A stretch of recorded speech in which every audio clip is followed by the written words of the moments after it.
Hi there friends, if you're new to my channel, my name's Nicole and I'm here today with a review of All That She Can See by Carrie Hope Fletcher. If you've been on my channel for a while, you'll know that I'm a huge fan of Carrie Hope Fletcher, both as an actress, as a YouTuber, and as an author.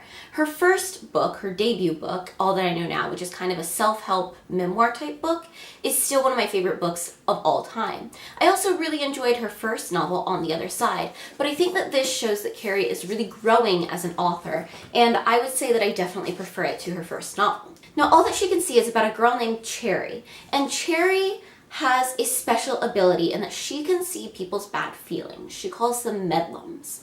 And Cherry discovers one day that she can bake emotions into sweet treats and help people with them.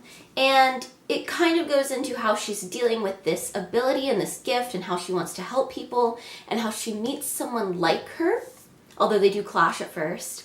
I don't want to give away too much, but it's a really amazing concept. Like, I think it is definitely my favorite fantasy book that I've read since I read the Percy Jackson series whenever I was in middle school.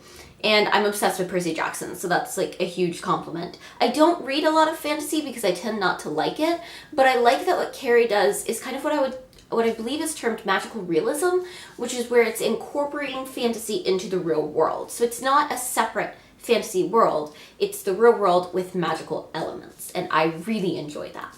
I love the two main characters, Cherry and Chase. I think that Chase is a really interesting character because it kind of, I feel like he shows kind of how people are molded by their experience of the world, and how that can be reversed sometimes if they discover that things that they thought were true aren't. I love Cherry so much. I am such a sucker for a character who is good and kind and gentle and soft-spoken but still willing to stand up for what they believe in.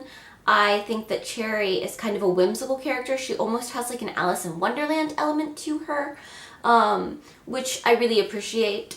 I like that she's not some outspoken, spunky heroine because I feel like that's almost become overdone. And as someone who doesn't personally fit that mold, I sometimes feel like I want heroines of novels who are different from that.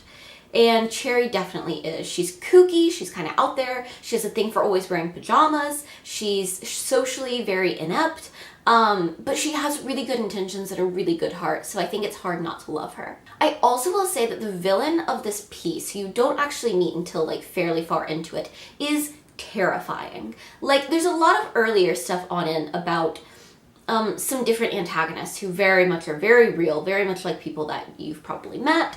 But then whenever you get to like the actual real villain of the piece, I guess, it's really scary.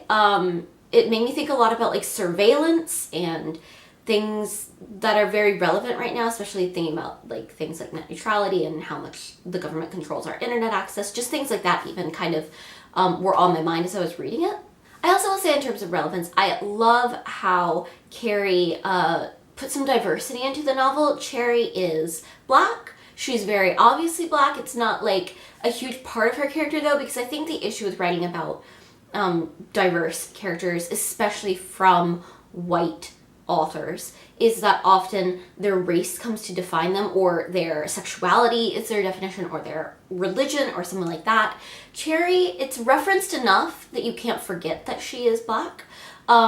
It's referenced enough that were a movie to be made, they couldn't cast someone not Black without it being like a huge step away from it, but it's not like, it's not the one defining characteristic of her character. Cherry also has two dads, which I really appreciated. I love seeing LGBT representation in a book. Obviously, like, as a straight person, I'm not the most qualified person to talk about this, but I also appreciated that it wasn't a book about a girl dealing with having two dads, and that like it wasn't like a huge deal. And she did acknowledge that like she got questions from the other kids and stuff like that. Like, it wasn't ignored, but it also wasn't like, I feel like a lot of times gay characters are reduced to being the gay character, and it wasn't that at all.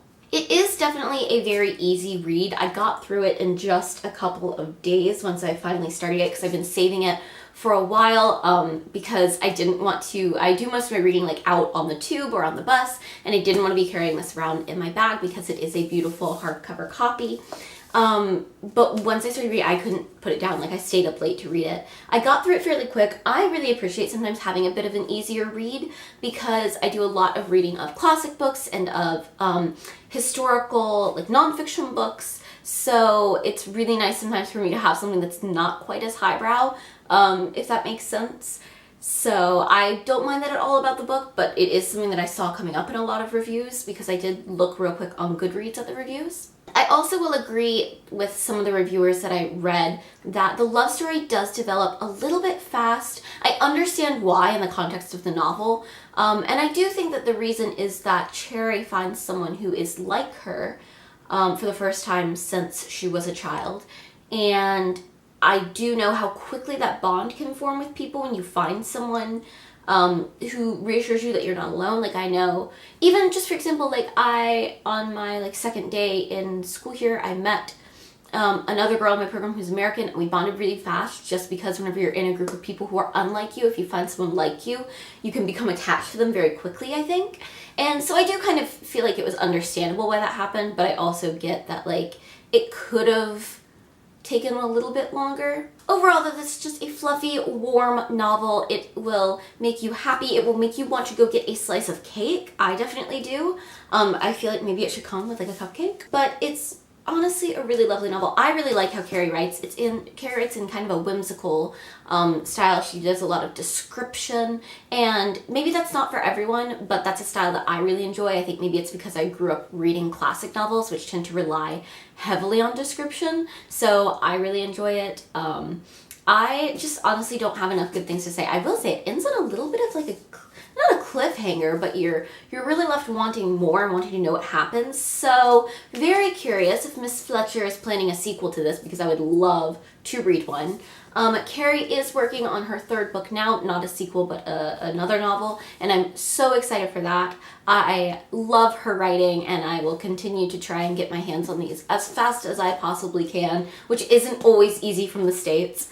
I waited and just bought this one over here because it was so much simpler. But I honestly give the book 5 stars. Well, I hope that you enjoyed this review. Let me know if you'd like to see more book content on my channel, because I know that mostly I talk about musicals and theater, and obviously this is kind of related because Carrie is an actress in the West End. But if you'd like to see more books, I would definitely like to incorporate more of that, and maybe, I wouldn't become a completely like a booktuber channel, but I'd like to kind of delve more into that area. If you've read this book or other novels of Carrie's, do let me know, because I would love to hear what you liked and didn't like about the book. Also, if you have any recommendations for books for me to read, I'm always open to that. Otherwise, thank you so much for watching, and I'll see you again tomorrow. Overall, though, this is just a fluffy... Oop, that's upside down.